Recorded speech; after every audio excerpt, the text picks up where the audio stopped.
He had always admired the quiet ones, not because they lacked things to say, but because there was something deeply grounding about their stillness. In a world addicted to noise, to opinions, to who could speak the fastest or shout the loudest, the ones who chose restraint over reaction held a strange kind of power. They weren't passive. They weren't silent out of fear. Their calm came from understanding, from a lived, hard-earned wisdom. And perhaps that was what made them magnetic. They didn't need to convince anyone of their intelligence. They simply lived in a way that reflected it. This kind of intelligence, he learned, didn't come from quoting philosophers or flexing vocabulary. It came from knowing when to speak and when to hold silence like a sacred offering. It came from walking away from chaos without needing to announce your departure. From protecting your peace not because you're weak, but because you know how much it costs to rebuild once it's disturbed. There's something stoic, almost monk-like, about that energy. It doesn't beg for attention. It doesn't explode. It simply observes. And when it acts, it does so with clarity, not impulse. He remembered sitting across from someone in a conversation that quickly escalated into a debate, not because the topic was important, but because ego had entered the room like an uninvited guest. The other person's voice rose, their posture tightened, their words became sharp, not in intellect, but in defensiveness.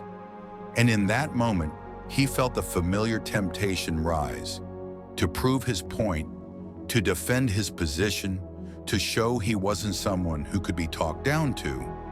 But something in him paused, not out of fear, but from choice. He let the other person have the last word, not because they were right, but because he valued his peace more than the trophy of being correct.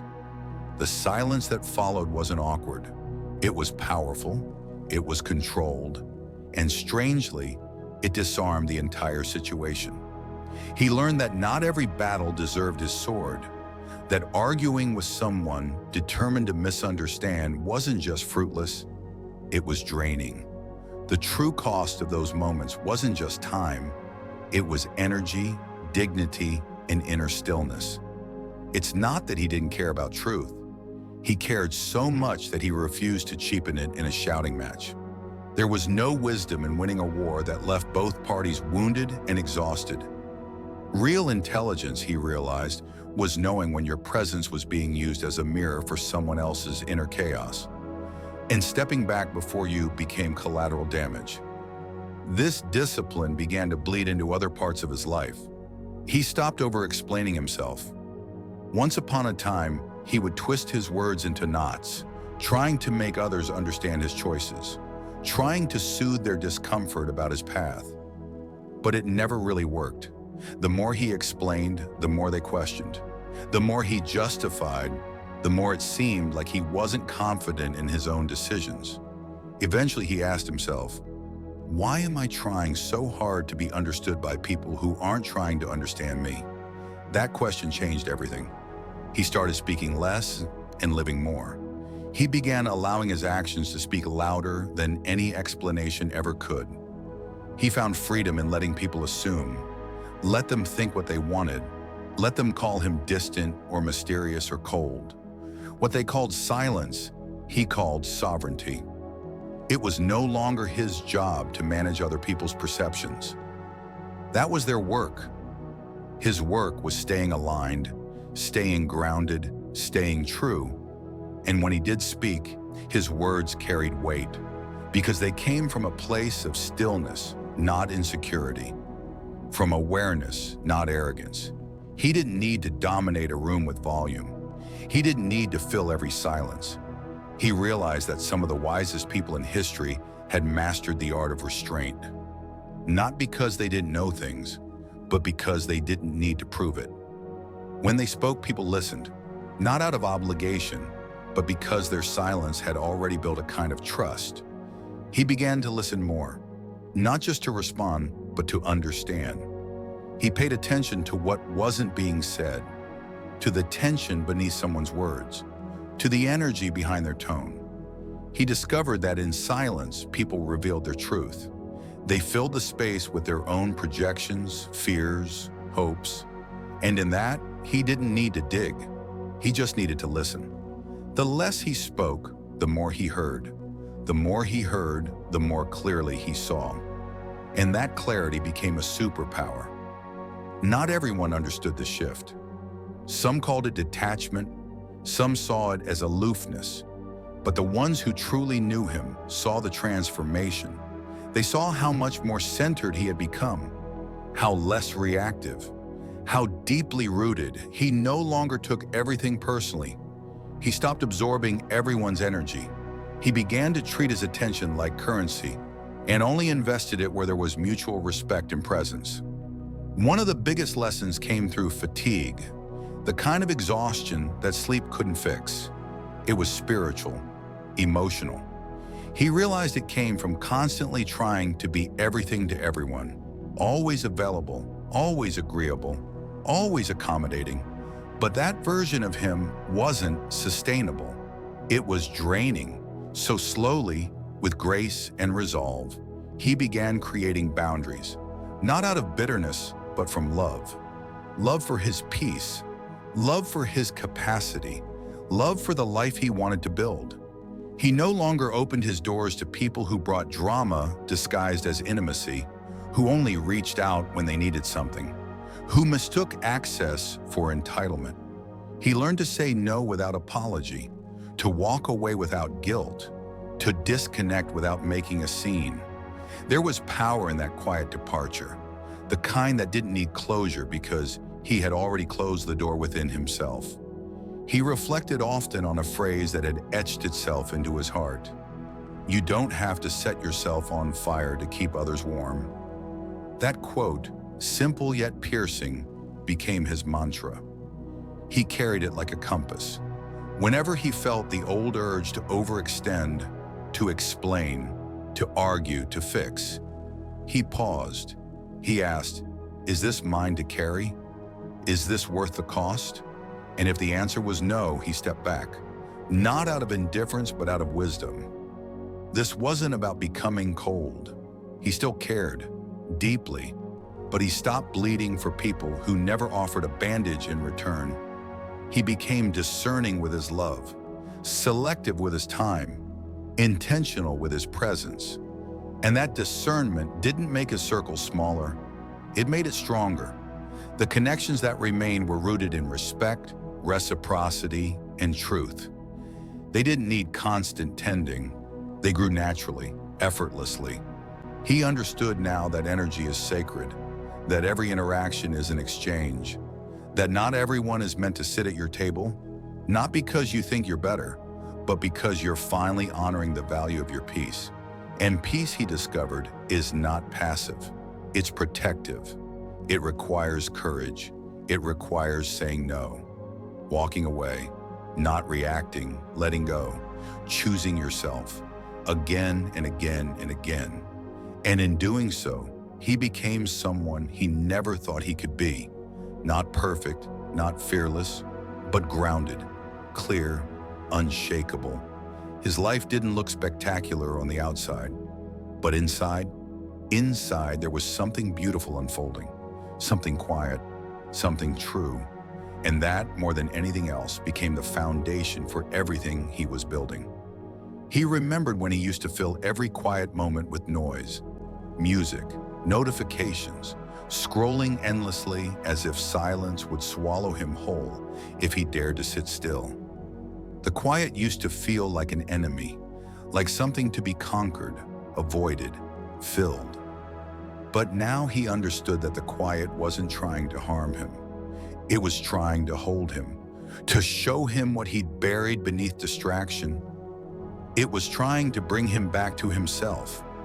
And when he finally listened, when he sat in the uncomfortable stillness, when he let his thoughts and feelings rise without judgment, that's when things began to change. Silence became sanctuary. It wasn't empty anymore. It was full of awareness, of truths he'd ignored, of emotions he hadn't processed. It wasn't easy. Sitting with yourself rarely is. But in that stillness, he met the parts of himself he had avoided. The pain, the questions, the doubt, the shame. He didn't try to fix them immediately. He just listened, held them like you'd hold a scared child, gently, lovingly, patiently. And in doing so, he began to heal, not by force, but by presence. There's a kind of power that grows in people who've learned to sit with themselves. They walk differently, speak differently, not with arrogance, but with clarity, with softness, with depth. He didn't need to be the loudest voice in the room. He didn't need to prove his worth through noise. His presence spoke for itself, and it said, "I've been through the fire and found peace on the other side." He started noticing how most people weren't really listening. They were waiting for their turn to speak, waiting to insert their story, their advice, their perspective. Conversations had become battles of egos, not exchanges of understanding.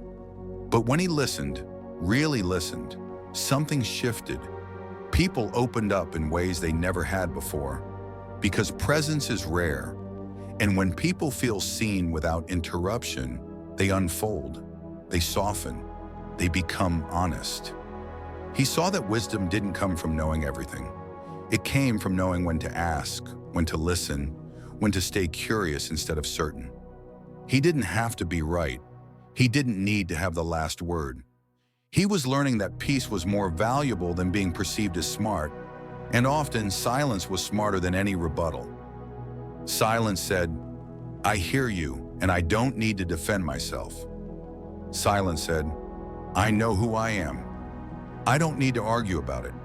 He practiced detachment, not from people, but from outcomes.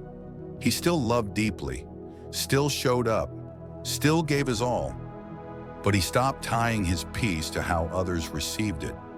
He didn't control who stayed or who left, who understood him or misunderstood him, who chose to grow alongside him or remain in patterns. He let go of trying to manage everyone's perception. And in that letting go, he found freedom. He could love without clinging, give without expecting, help without needing credit. That kind of detachment wasn't cold, it was honest. It honored the fact that every soul is on its own timeline, and not everyone is meant to walk with you forever. He began walking away from conversations that drained him, not with drama, but with discernment. He didn't need to announce his exit. He just stopped engaging where his peace wasn't valued. That was growth, not needing to be angry to leave, not needing to be triggered to set a boundary, just quietly, confidently saying, "This no longer aligns with who I'm becoming," and moving on. He remembered the years he spent overthinking, replaying conversations, writing texts and deleting them, creating entire scenarios in his mind trying to predict the outcome. It was exhausting, and it never brought peace. So he stopped. He began replacing the question, "What if they think?" with "What if I honor how I feel?" He realized that the more energy he spent trying to control how he was perceived, the more disconnected he became from who he actually was. And he didn't want to live like that anymore. So he started showing up as himself, unfiltered, honest, evolving, sometimes awkward, sometimes quiet, sometimes bold, but always real. And the more he showed up as himself, the more he attracted people who resonated with him. Not with his mask, not with his image, but with his truth. That's how you find your people, he realized. Not by performing, but by being. He forgave himself often, not because he had done everything right, but because he now understood that healing is messy. Growth isn't linear. He'd made mistakes, said things he wished he hadn't, stayed in places too long. But he was learning. He was trying, and that was enough. The old version of him did the best he could with what he knew. Now he knew better, so he did better. And he gave himself the grace to evolve without shame. He gave up on perfection. It was a lie anyway, a trap, a constant chase that left him tired and disconnected. Instead, he embraced authenticity, wholeness, realness. He let his cracks show, let his rough edges exist, because that's where the light got in. That's where connection happened, in the humanness, not in the performance of having it all together. He began to understand the beauty of solitude. It wasn't loneliness, it was communion, with self, with soul, with silence. He didn't fear being alone anymore. He cherished it, because in solitude he wasn't influenced by noise, by comparison, by pressure. He could hear his own voice, remember his own rhythm, return to his own truth. And when he re-entered the world from that place, he was steadier, clearer, stronger. He stopped rushing his healing, stopped expecting overnight transformation. He treated himself like a garden, watering daily, pulling weeds when needed, trusting that the seeds he'd planted would bloom in their own time. Some days he felt vibrant, other days he felt heavy, but he no longer judged the seasons. He embraced them, all of them, because even the winters had value. Even the darkness was part of the process. He redefined success. It wasn't about applause or numbers or achievements. It was about alignment, about how he felt when he woke up, about whether he could look himself in the mirror and feel proud. It was about inner peace, about living in a way that didn't betray his soul. That kind of success couldn't be measured in trophies. It was quiet, steady, fulfilling. He learned to love slowly, intentionally, not with the rush of romance movies, but with depth, with presence, with patience. He stopped falling for potential and started observing patterns. He stopped being impressed by charm and started watching consistency. He realized that real love isn't found in grand gestures. It's found in how someone holds your heart in ordinary moments, how they show up when life isn't convenient, how they listen when you're quiet, how they respect your boundaries even when it challenges them. And as he became more loving with himself, he became more discerning with others. He stopped entertaining connections that didn't feel reciprocal, stopped pouring into people who handed him empty cups. His love wasn't for sale. It was sacred. It was earned, not through perfection, but through presence, through honesty, through alignment. He built a life that made sense to him, even if it didn't make sense to others. He chose simplicity over excess, presence over performance, meaning over momentum. He didn't need 1,000,000 followers. He needed depth, realness, truth. That became his compass. That became his success. He found himself more at peace than he had ever been, not because life was suddenly easy or free from hardship, but because he had finally surrendered the illusion that peace depended on things going perfectly. Peace, he discovered, had nothing to do with external circumstances. It was something cultivated inwardly, intentionally, like a sacred fire tended quietly in the dark. And like fire, it required care, boundaries, space, the right fuel, the right air. There were still storms outside, but he had learned how to keep his center still. He became less reactive, not because he no longer felt deeply, but because he now understood the weight of his energy. Not everything deserved a response. Not every invitation to conflict needed to be accepted. He found that silence was often the most powerful answer, not because it ignored the problem, but because it preserved his power. He learned how to pause before speaking, how to check in with his own emotional state before engaging. And more importantly, he learned that some things didn't need to be said at all. Some truths were just for him. Some wisdom didn't need to be shared, but lived. This shift changed the way he moved through relationships. He no longer chased closeness. He didn't beg for attention. He didn't try to prove his value. Instead, he simply showed up as he was and let people show him who they were. If they stayed, he welcomed them. If they left, he let them go. Connection, he realized, should be mutual. It shouldn't be a rescue mission. it shouldn't feel like convincing. The moment he felt like he had to work too hard to be understood, he chose peace instead. He stopped romanticizing potential, not just in people, but in situations, in jobs, in friendships. He stopped clinging to what could be and started honoring what was. If the reality didn't align with his spirit, he released it. No more trying to water dead plants. No more sacrificing his joy in the name of hope. Hope was beautiful, yes, but only when paired with discernment, only when grounded in truth. He allowed himself to grieve the versions of himself that he outgrew. That was one of the hardest parts of growth, mourning the self that once kept him safe, the self that tolerated too much, stayed too quiet, dimmed his light to make others comfortable. That version of him wasn't weak, it was necessary. It helped him survive. But now survival wasn't the goal. Thriving was.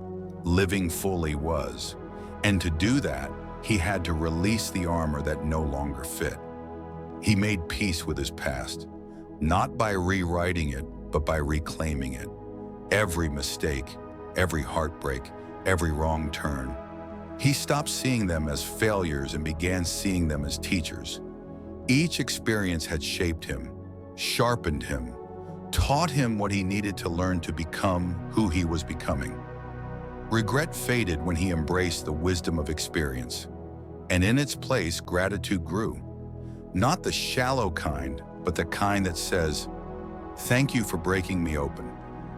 I wouldn't be here without that pain." He stopped running from loneliness. At first, it was terrifying, the stillness, the absence of noise. But over time, he discovered that being alone wasn't the same as being lonely. In fact, the loneliest he had ever felt was in rooms full of people where he had to hide who he truly was. True connection, he learned, starts within. And the more connected he became to himself, the less he needed constant company. Solitude became sacred. It was the space where he recharged, where he listened, where he remembered. He found joy in simplicity, a warm cup of tea, a morning walk, a favorite book, a handwritten note. These moments, once overlooked, became portals to presence. He didn't need grand adventures to feel alive. He needed to be here, in this moment, fully. And that required attention, intention, reverence. He stopped rushing, started noticing, started being, and in that being, joy found him again and again. He redefined love. It wasn't intensity. It wasn't possession. It wasn't fireworks or drama. It was consistency, safety, space. Love was someone who respected his no as much as his yes, someone who didn't need to be fixed nor expected him to be. Love wasn't always easy, but it was always honest. And above all, it was mutual. He stopped confusing attachment with connection, chemistry with compatibility. He learned to wait, not for perfect, but for aligned. He stopped trying to save everyone. He used to believe it was his responsibility to carry people, to lift them, to heal their wounds. But now he knew better. Healing was personal, and while he could hold space, he couldn't do the work for them. He couldn't drag them into the light. Everyone had to walk their own path, and sometimes, the kindest thing you can do is step back and let them. That realization freed him. He still loved deeply, but he no longer played savior. He let go of urgency, the need to have it all figured out, the pressure to be somewhere other than where he was. He saw how much of his suffering came from fighting the moment, so he surrendered, trusted the timing of things, trusted that what was meant for him would come, not through force, but through flow. That kind of trust didn't come from the mind, it came from the soul. And it took practice, daily, hourly, breath by breath. He embraced rest, not just as a physical act, but as a way of being, resting his mind, resting his spirit, resting from the constant striving. He let go of the idea that rest had to be earned, that he had to be exhausted to justify it. He started resting because he deserved it, because his well-being mattered, because peace wasn't something he had to chase, it was something he had to allow. He began to understand what presence really meant. It wasn't about being somewhere physically, it was about being fully there, undistracted, undivided. He started putting his phone away when he talked to people, started listening with his whole self, started showing up for each moment like it mattered, because it did. Presence became his superpower, and people noticed, because when you're fully present, you become rare, and rare is magnetic. He allowed his emotions to move through him. He no longer held back tears, no longer pushed away anger. He let them rise, let them speak, let them teach. Emotions, he realized, were messengers, and the ones he tried hardest to ignore were often the ones that needed his attention most. He stopped labeling them as good or bad. They just were, temporary, alive, communicating something true. And when he listened, when he honored them, they passed. Not because he suppressed them, but because he gave them space to be seen. He returned to his breath again and again, especially when things felt chaotic. His breath became an anchor, a reminder that even in the middle of uncertainty, he could choose stillness. He could choose presence. He could return home to himself. And that home, he discovered, was always just one breath away.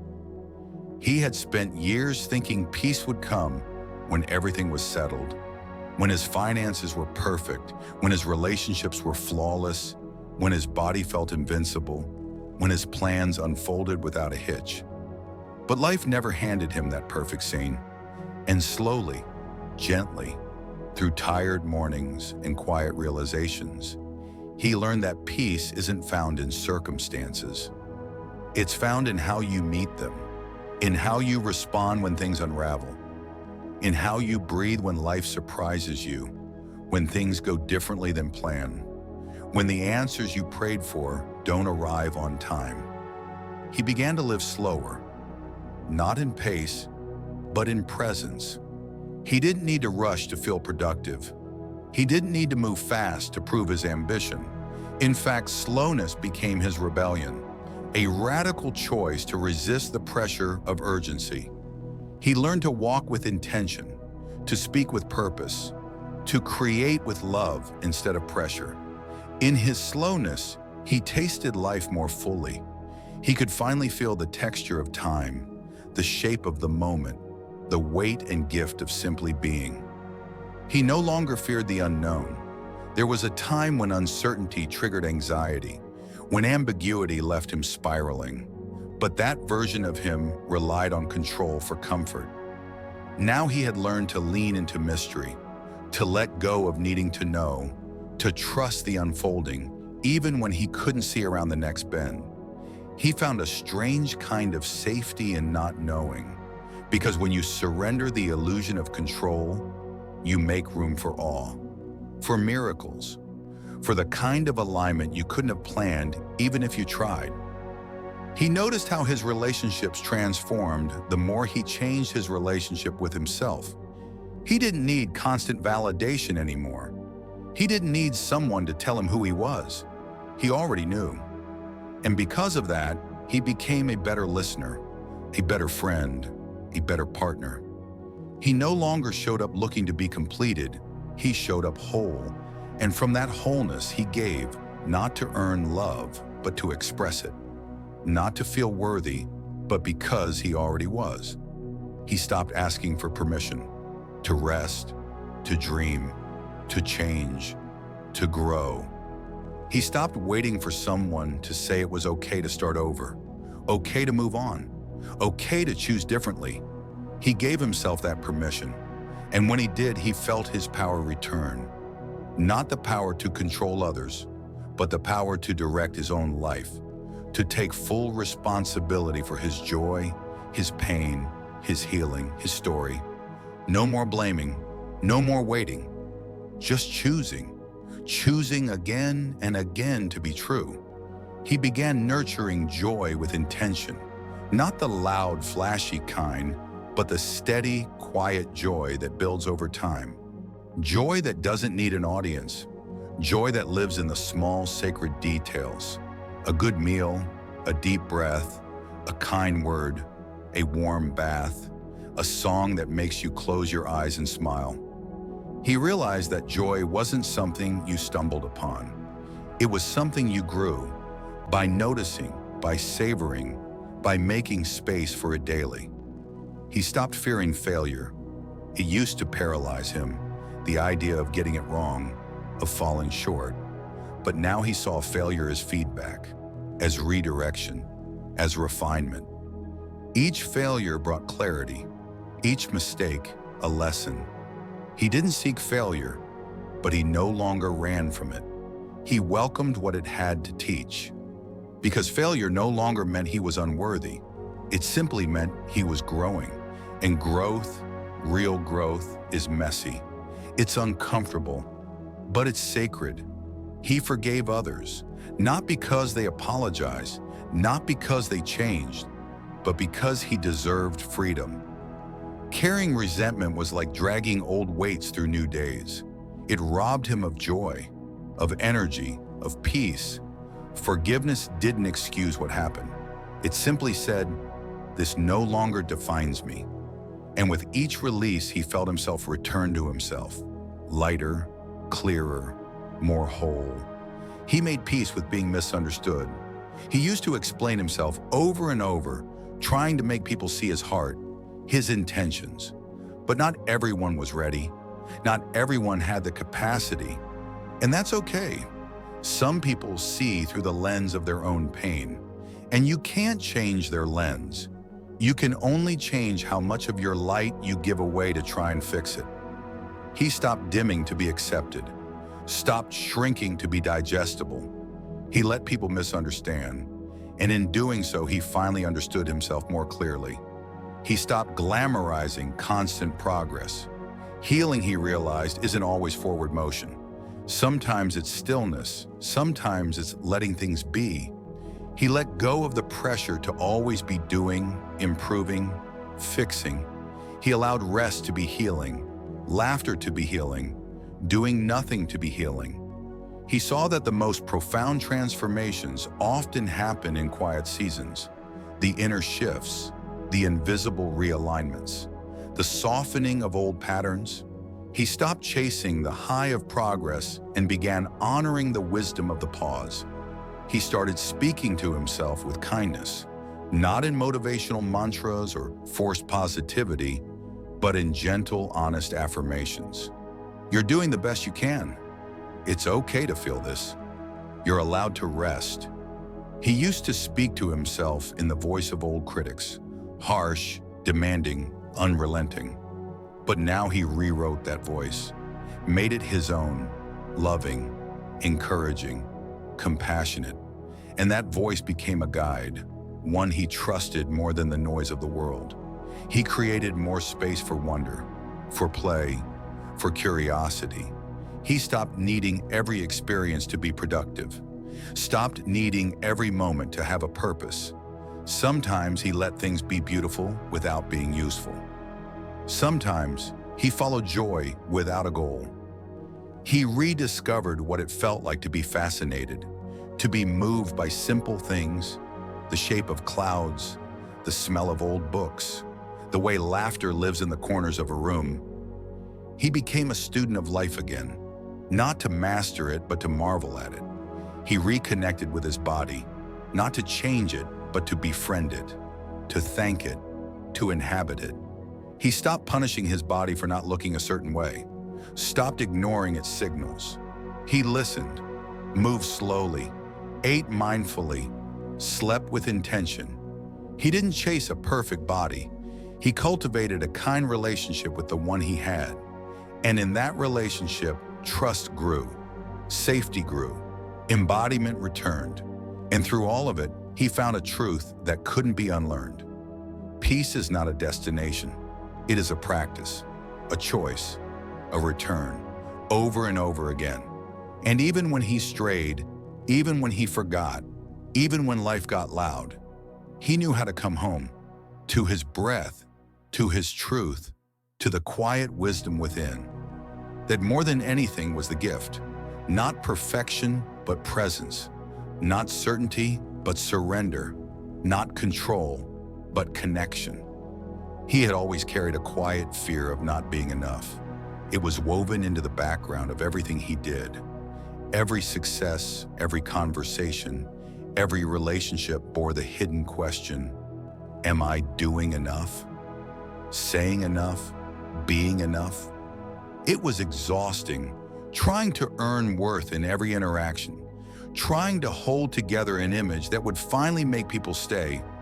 But at some point, slowly and without fanfare, that question began to lose its grip on him. Not because he answered it, but because he stopped needing to. Enoughness wasn't something he had to chase. It was something he had to remember. He started giving himself back the parts of him he had hidden to be accepted. The softness he had buried to seem strong. The vulnerability he had tucked away to appear confident. The messiness he had masked with polished perfection. He reclaimed it all. And with that reclamation came freedom. He didn't need to earn love. He didn't need to be impressive to be worthy of space. His presence alone was sacred. His being, not his doing, was enough. He stopped editing his emotions to make others comfortable. When he was sad, he let the sadness move. When he was angry, he explored it with honesty. When he was joyful, he didn't dim it. He stopped being afraid of his own depth. The world had taught him to hide his emotions, to wrap them in humor or numb them with busyness. But he was no longer willing to betray himself to make others feel less uneasy. He wasn't here to perform peace. He was here to embody truth. He started noticing the stories he had been telling himself and began rewriting them. He no longer called himself broken. He called himself evolving. He no longer said, "I'm too much." He said, "I am deeply feeling." He replaced "I'm hard to love" with "I am learning to love myself in all my forms." These weren't affirmations on sticky notes. They were inner shifts, quiet revolutions, not loud enough to be seen by others, but powerful enough to transform everything. He became more honest with himself, brutally honest. He looked at the ways he self-sabotaged, the ways he clung to things that hurt, the ways he played small when he was afraid to be seen. He didn't judge himself. He witnessed. He didn't shame himself. He held space. And through that, witnessing came healing. Because when you finally stop running from your reflection, you can begin to see yourself clearly. He began to prioritize alignment over approval. He no longer said yes when his whole body screamed no. He stopped nodding when he disagreed. He stopped smiling when something hurt. He stopped showing up in spaces that drained him just to be polite. He honored the signals of his body, the nudges of his intuition. He stopped calling it selfish. He called it self-respect. And that shift turned his life inside out, in the most beautiful way. He started grieving the moments he hadn't been able to show up for himself, the times he betrayed his boundaries to keep the peace, the moments he swallowed words to avoid conflict, the parts of his truth he buried to be accepted. He sat with that grief, not as punishment, but as ceremony, a sacred acknowledgement of the versions of himself he had lost along the way. And as he grieved, he softened, not into weakness, but into gentleness, into humanity, into depth. He began surrounding himself with people who felt like breath, not pressure, people who didn't need him to shrink to be loved, who didn't need him to perform to be seen. People who met him in the raw, in the real, in the rhythm of who he truly was. And those connections, they were rare, but they were rich, nourishing, reciprocal. They didn't demand performance. They invited presence. And he stopped entertaining anything less. He understood now that boundaries weren't walls. They weren't punishments. They were invitations. Invitations to deeper, healthier connection. He used to think setting a boundary would push people away, but the right ones respected it, honored it, even appreciated it. And the wrong ones? They left, which in hindsight wasn't loss. It was clarity. Boundaries didn't isolate him. They protected what mattered. They ensured that the love he gave wasn't a leak, but a river flowing with intention.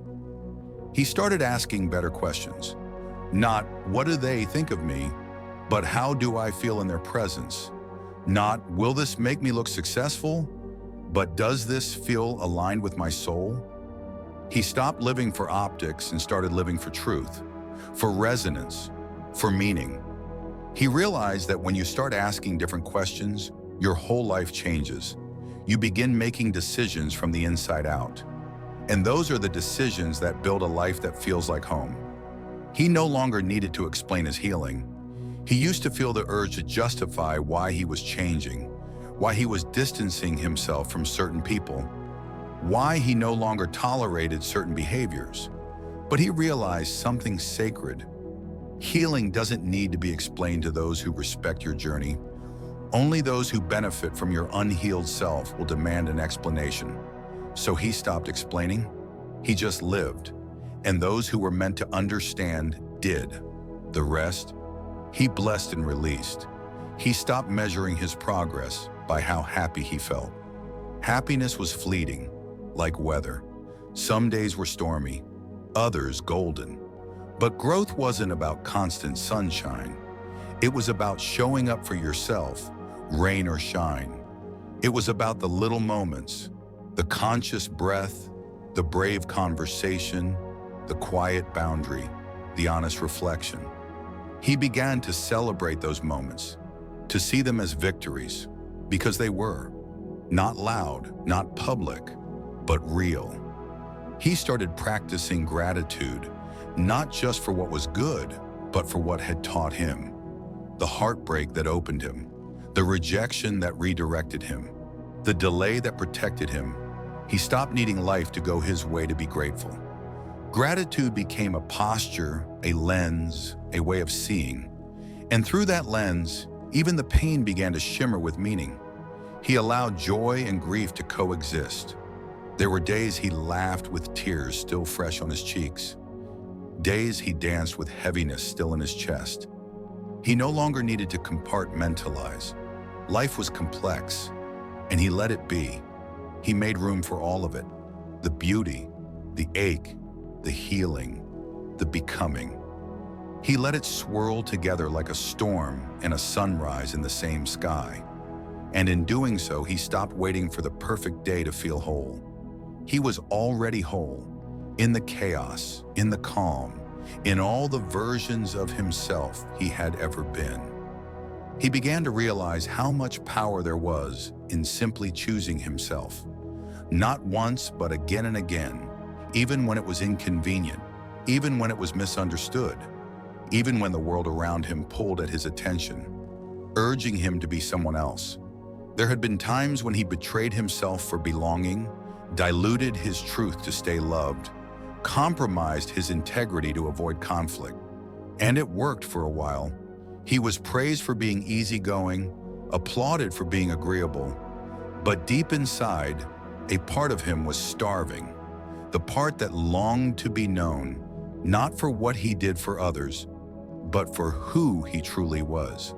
So he began to choose differently, quietly at first, choosing silence over forced conversation, choosing solitude over draining company, choosing rest over constant productivity.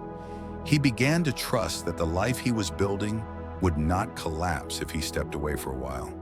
He had feared for so long that his worth was tied to how available he was, how selfless he could be.